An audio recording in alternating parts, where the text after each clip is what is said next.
ஸ்ரீ நாரத புராணம் 22ஆம் பகுதி. இந்திர பதவிக்கு ஆபத்து. தேவேந்திரன் பதவி நிலையானதல்ல, அடிக்கடி அதற்கு போட்டி வருவதுண்டு.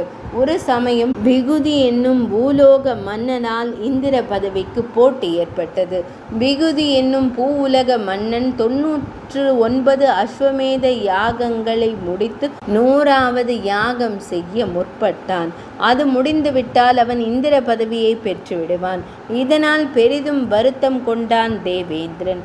தன் பதவிக்கு ஆபத்து என உணர்ந்தான். ஒரு நாள் தேவசபைக்கு நாரத முனிவர் வந்தார்.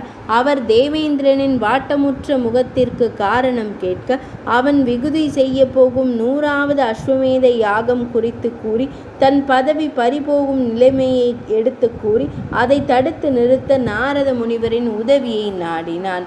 நாரத முனிவரும் ஆவன செய்வதாக கூறி பூலோகம் வந்து விகுதி யாகம் செய்யும் இடத்திற்கு புறப்பட்டார்.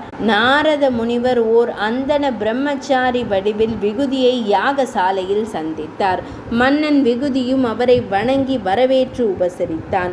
அவன் அவரிடம் தான் 100வது அஸ்வமேதம் செய்வதாகவும் அவருக்கு வேண்டியதை கேட்டு பெற்று கொள்ளுமாறும் கூறினான்.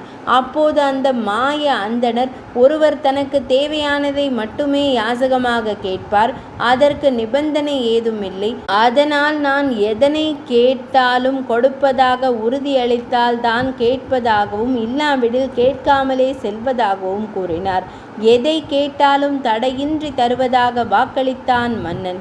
அப்போது அந்த பிரம்மச்சாரி தான் திருமணம் புரிந்து இல்லற வாழ்க்கை நடத்த விரும்புவதால் அவன் நாட்டில் உள்ள ஒரு பெண்ணையே தானமாக கேட்பதாக கூறினார். அதற்கு மன்னன், அவள் யாராக இருந்தாலும் எங்கிருந்தாலும் அழைத்து வந்து திருமணம் செய்விப்பதாக கூறினான். அப்போது அந்த அந்தண பிரம்மச்சாரி மன்னனின் பட்ட மகிழ்ச்சியே அந்த பெண் என்று கூறினார். மன்னன் அதிர்ச்சியுற்றான்.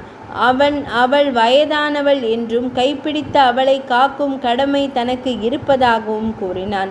பட்டத்தரசியை தானமாக கொடுத்துவிட்டால் யாகம் பூர்த்தியாகாது. எனவே அந்த பிரம்மச்சாரி யாகத்தை கெடுக்கவே வந்திருக்கிறார் என்பதை அறிந்தான் மன்னன்.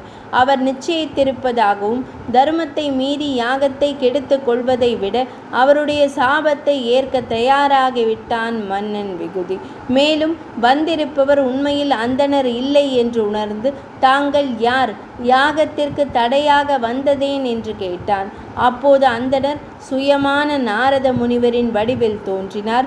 அவர், விகுதி மன்னா, கவலைப்படாதே, அடுத்த பிறவியில் நீ அசுரனாக பிறந்து இந்திர பதவியை விட உயர்வான பதவியை அடைவாய் என்றும், இப்போது இந்திர பதவி கிடைக்கவில்லையே என்று வருத்தப்பட வேண்டாம் என்றும் ஆழ்த்திவிட்டு இந்திரலோகம் சென்று தேவேந்திரனிடம் செய்தியை கூறி மகிழ்வித்தார். 22ஆம் பகுதி நிறைவடைந்தது.